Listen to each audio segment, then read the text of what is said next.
Once again, Roger, Mud Fossil University, today talking about cart ruts. And this is going to end up being a little bit of an explanation and almost like an apology, and you'll find out why when I get down to the bottom line. Now, these are tendons. I'm going to tell you right now, they're tendons. I don't care what you say. These are limestone tendons. Now, having said that, that tendon would have run straight down here and like that. All right? And the same thing here would have run down this way, and there's a cart rut has gone straight through there.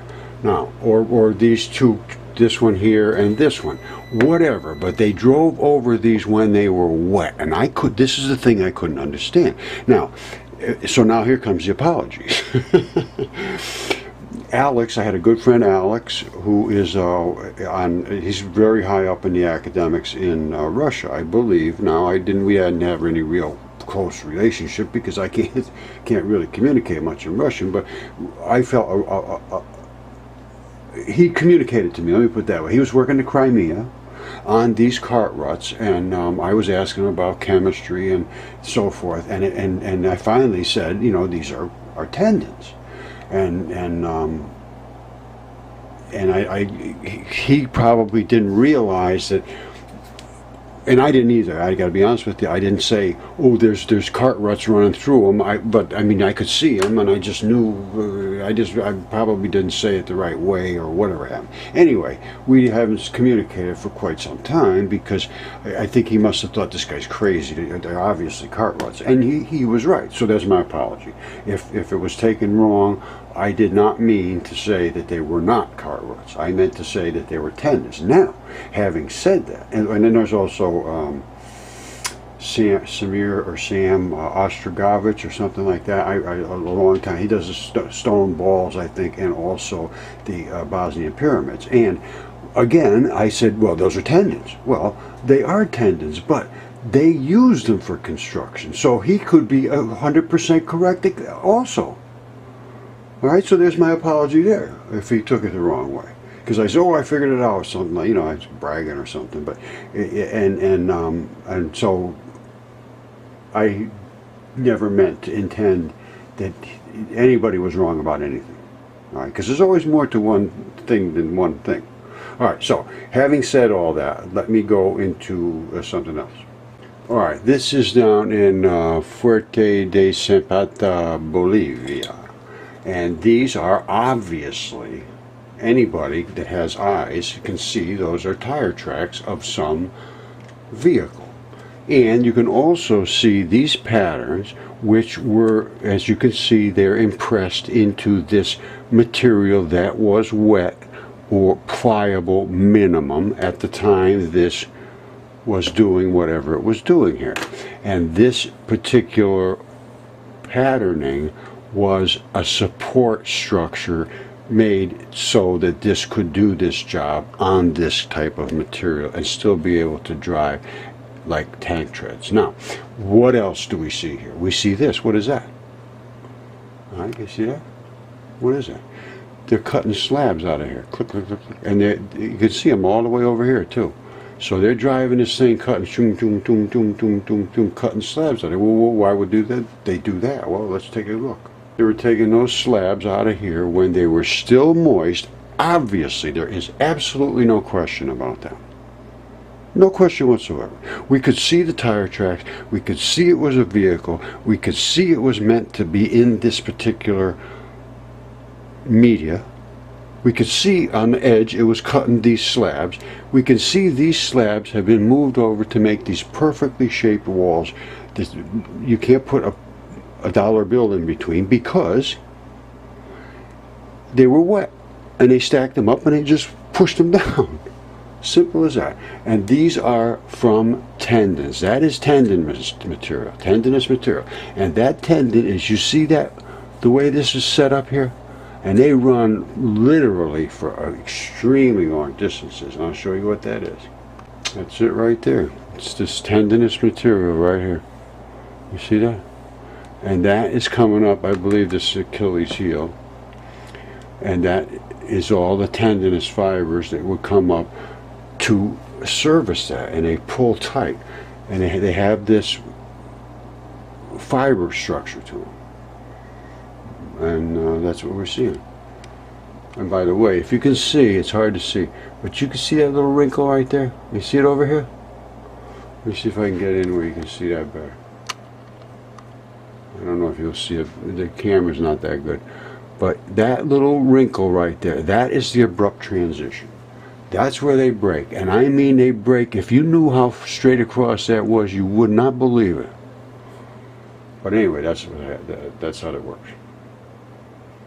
All right, this is like a bunch of tendon fibers break. You can just snap them right off of here. That's how they came out.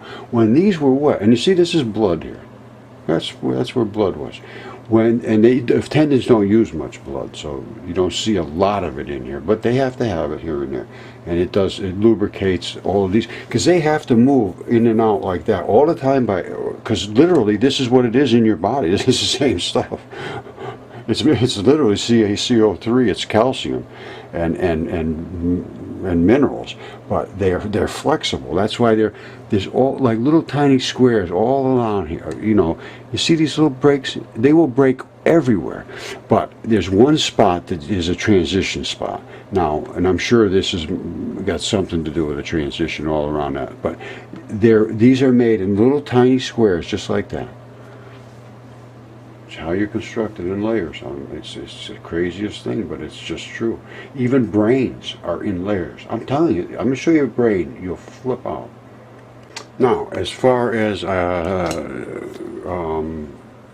believe it's Sam Ostrogavich or something like that. I'm not really good with names, but anyway, I'm going to call you Sam. Sam, these are the sewn balls that I think you are finding and trying to explain. Now, they come up here with these straps. They break right here. Now remember this, my friend. You are looking at these tendon straps and call them the Bosnian pyramid. And you may be correct. I can't say you're not. But I can tell you one thing. They came off of these assemblies from giants. And they break them right here. And you'll see the little bumps all over Peru. Now I think you have the same situation where you are, my friend, in Bosnia. And that's all I can say. I know the tendon balls are from that. They normally are invested into a pocket here, and they hold tightly, and that is what hold the anchor, and then the tendon mats move up and down. So remember, this breaks off, and I'll show you that in a second. Remember, these mats are used to make walls. Remember, the balls are part of these, and there's a whole batch of them. They're all over the place. They're in droves. And just so you can see, they're big. They are really big. That's that tendon ball, and that's the strap, and this is where that muscle, that tendon would have been. It eroded away. The balls are very tough. You see, there's another one here. There's one over here. There's some over here. One over here. They are all over the place because they come in clusters. Now, that is unusual that the strap stayed. Very rare, but it's pretty obvious. All right, now I know you saw that other excavator that it was cutting the slabs of tendons. This is a tendon. That is the synovial sheath that covers it. It's got a slip of this stuff so that it can move, and it slides back and forth in your body. That, my friend, right there, this here to here, you see it? With this in the center, that is a four-wheel drive tire. They had high-tech vehicles here. It wasn't just the excavator. They had other vehicles here, and somebody was here with high-tech. As soon as the flood was over, these started to dry out. As they were drying out, they were mining this stuff, and that's what they were using to build all the giant structures with. And all of the pyramids were built on top of tendons that were, I know all about, well, I don't know all about it. I know enough that I'm very, very confident of how they built them, where they were built, and what type of a structure they were built on, and why the water supply is there, and why the caves are under there, and what that limestone material was used for, how it was gotten, and how the pyramids were literally constructed. So that's a whole nother thing. I have videos on that, but let's just finish up with this one. All right, I showed you the tendon mats before with the stalk coming out and attaching to a ball past the socket. This is one of those straps that had come out. They just break them off and they stack these up. There's another one. If you look carefully, and I think you should be able to see that there's biological entry there in that crack. You see that? There's the red in there, and there's that would come out of here and snag into a ball. They cut them off just past there, and they stack them up in these walls. So Sam Osagavich was probably correct. They probably did use these type of things. I saw those and assumed that it was just a natural structure that grew from a giant, and that still may be the case, but I certainly cannot discount the fact that they made something with this material just like they did the walls in Peru. Now, having said that, I have to apologize to the monolithic people too, because maybe they use these for monoliths. I mean, I know they built giant structures with them. I mean, there's no question whatsoever. So why not make monoliths out of them? I know they built Stonehenge out of this stuff. I know they built all kinds of different structures, and all these standing stones everywhere are from giant body parts. That's what they are. You know, it's just going to have to get your head back into reality. I'm sorry, that's the way it is. And you can't unmake this stuff. You can't fantasize away from what the reality is here. It's been, you know, we've always thought this is just totally crazy, insane stuff. I do not contest that whatsoever. Anybody that would just say, oh yeah, this is all real, before looking at it, they'd be insane. Literally insane. But if you don't look at it, then I have really no respect for your scientific acumen whatsoever. And if you do look at it and you dismiss it, I have no respect for your way of thinking. Although it's fine, you want to just go about living your life not wanting to be within reality, that's up to you. However, to tell other people not to look at it because you're the authority on the fantasy that we live in, that I do not accept. All right? And it's Sam and all these other people that I've been sort of working with and against, not really against anybody. I've never worked against anybody. That's just a fact. I am showing what I am showing. Here's what it is. Now, we could have cart ruts in there, absolutely, no question whatsoever. They were mining these things, we see that, absolutely no question whatsoever. They were using these things to build walls, absolutely no question whatsoever. Sam has things that are built with these kind of things, absolutely no question whatsoever. Were they natural? I don't know. They do both things. They grow natural, so and then they use them for these things. So, everybody's right and everybody's wrong. All right, so we'll just go with that. And I never meant to say anything against anyone, but I know all my research has been, you know, it really does. Here's the thing, it goes against everybody. Let's just be honest. It goes against everybody, and not in a mean way at all. It's just in a realistic way. It's just what things are. But everybody has staked a position to say, oh, this is what I'm thinking, this is what I'm thinking, and they all have just a little smidge of a difference. But nobody came from this point of view. So I think it's time to start over and look at things over and just be realistic. Everybody's got to be realistic, 100%. You know, I'm trying to be. If I find something I'm not right about, and I find that regularly, I'm not right about everything. But, you know, I have a very good grasp on this now because I've allowed my mind to explore the possibilities. That's my point. All right. Believe it or not, this is a brain, and I believe it's a human brain. And this is the sinus cavity that holds the holes up in your sinus cavity. There's your esophagus, and that feeds that air up through there and then through your nasal cavities. That's a bit of the tongue left over. This is the esophagus tubing, really. Now, this is the layering, and I'm not kidding you. See this layer? How would you ever think you were made like that? Your brain was made like that. Now, this was one of my people that are on the Mud Fossil University, and she sent me this and then some other ones. She cleaned this all out now, which I have no problem with people cleaning things. Just, well, why not? And what she did was she cleaned this. You're going to see how unbelievable this became. Let me go get those other shots. All right, there's the brain. After she took out the sinus membrane out of here, you can see up into the sinus cavities. And you can see how the brain is built. And every part of you is built like that. It's all in this, like layers, you know. I mean, that's all I can say. And I see it everywhere. I mean, it's not just here, it's not just there, it's every single part. Like your foot is built at the bottom, and then the next one, it starts up your leg. I don't think anybody realizes it, but that's the way it works. I don't know what else to say. There's the esophagus. There's the guy's brain.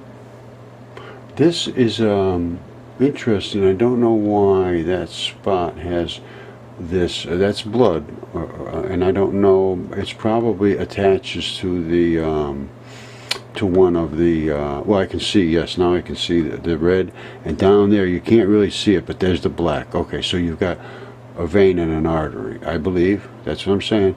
There's the red side. There's the black side. Now, the throat comes this way.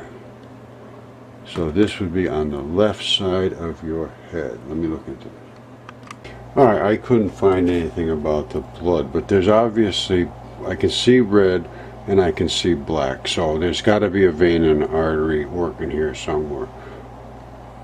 That's all I can say. Now, you can see all these little things here. That's not skin fold. That is literally the neurological pathways within the brain. And I looked at the Mitchell-Hedges skull extremely well, and that I give my absolute 100% certification. That is 100% biological. Now it's been replaced by something that's called water glass, and the neurological pathways do not seem to be replaced like the other biological tissue. Something in the pathways is a little bit different, and you can see them all over the place here. Those are not wrinkles, I don't believe. And when you look at, and in the Mitchell-Hedges skull, there's no question they're not wrinkles, and they are identical. Well, I'll show you again. All right, here they are side by side. That's a human brain with a scan that shows all the different fibrils that I was just talking about, the neurological fibers. And they control different things in the brain. It's extremely sophisticated. This is the identical pattern. You see that running up there? You see this running up here? You see this running in through here? You see this running in through here? You see this? It was laying on its face. It crushed the nose, it wrinkled up the lip, and flattened out the chin. Now, the teeth are spectacularly perfect, and all I can say is there was a time on Earth called the Golden Age when people were perfect. They didn't need anything. They did. You look it up in, I believe, in the 5 Ages of Man by Hesiod. It talks about the Golden Age of everything was perfect. So that's where I'm going with these teeth, because I can tell you one thing right now, my friend. There is zero of anything else that is not 100% correct. Everything is perfect. Even his nose being wrinkled up, and the lip being wrinkled up, and this being crushed, and the brain coming a smidge forward and leaving this cavitation, because it normally would have been right there, and now it's come this way. Okay, look up in here. Look at all of these fibrils, exactly identical.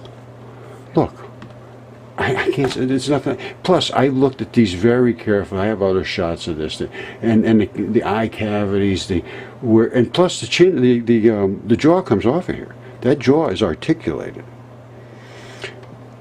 I would stake everything that I own on this. I stake my wife's life on this. I mean, I'm just kidding. Well, maybe. Anyway, it's no question anyway. She's be coming home with me, so maybe I would go ahead and do that. All right, anyway, that's it's time to start looking at this stuff. And it changes our history. Whoa, whoa, whoa, whoa, whoa. And it changes literally everything that we think about our geology. And it changes, to me, what I think about my eternity. I'm going to tell you just a fact. There is so much here to be talked about, and so much here has been avoided for so long by so many. So long, my friends.